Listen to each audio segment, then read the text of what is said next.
Hindustan paper 29 दिसंबर में ये राजस्व विभाग को लेकर एक बहुत बड़ा अपडेट आ रहा है। बहुत बिग अपडेट है और इसके बारे में सभी रैयतों भू मालिकों को अवश्य जानना चाहिए।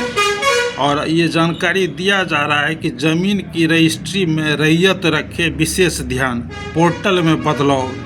सबसे पहले तो ये बताया गया है कि यदि आप ज़मीन का रजिस्ट्री कराते हैं और रजिस्ट्री कराने के बाद दाखिल खारिज के लिए आवेदन करते हैं या परिमार्जन कराते हैं, यदि रजिस्ट्री के बाद यदि किसी तरह का त्रुटि है और परिमार्जन में जाते हैं तो पहले कोई भी समय सीमा निर्धारित नहीं था। जो है होता ये था कि यदि किसी तरह का यदि त्रुटि हो जाता था आवेदन में तो आवेदन को आपके लॉगिन पे सीओ के द्वारा कारण बताते हुए आपको वापस किया जाता था। तो उसके बाद ये होता था कि कोई 3 महीना में सुधार करके अप्लाई करते थे, कोई 6 महीना में सुधार करके अप्लाई करते थे, कोई 2 साल में सुधार करके अप्लाई करते थे। इस तरह परिमार्जन पड़ा हुआ रहता था, दाखिल खारिज भी प्रक्रिया में लगा हुआ रहता था। लेकिन अब समय सीमा निर्धारित कर दिया गया है,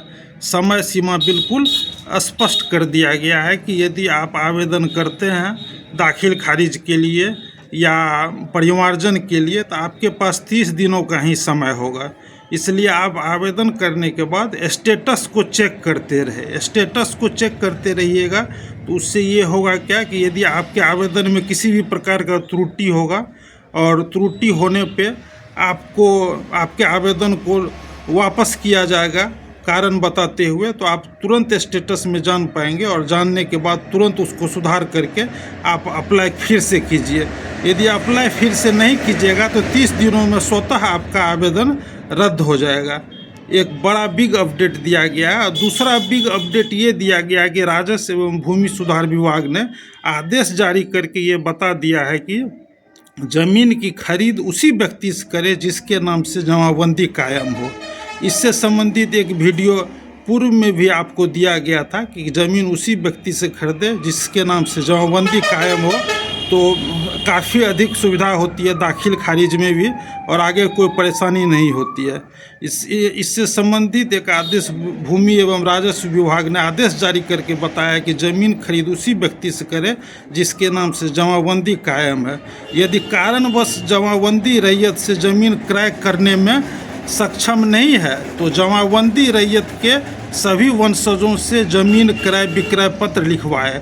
कहने का मतलब ये समझिए कि यदि आप जिसके नाम से जमाबंदी है उसके नाम से उससे ज़मीन नहीं खरीद रहे हैं और दूसरे से खरीद रहे हैं, तो उसमें जितने भी वंशज हैं सभी वंशज से आप जो है केवला पे एंड सेल डीड पे क्रय विक्रय पत्र पे सभी से लिखवाए।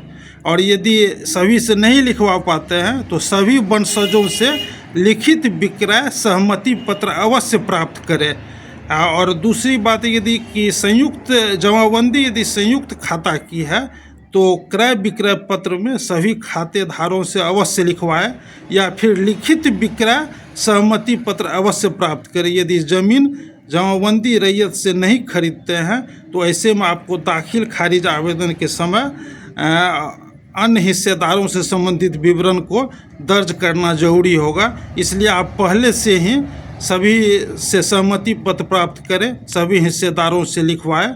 ये वीडियो आज का बहुत बड़ा बिग अपडेट हिंदुस्तान पेपर में आया है, इसलिए आप लोगों को अपडेट किया जा रहा है।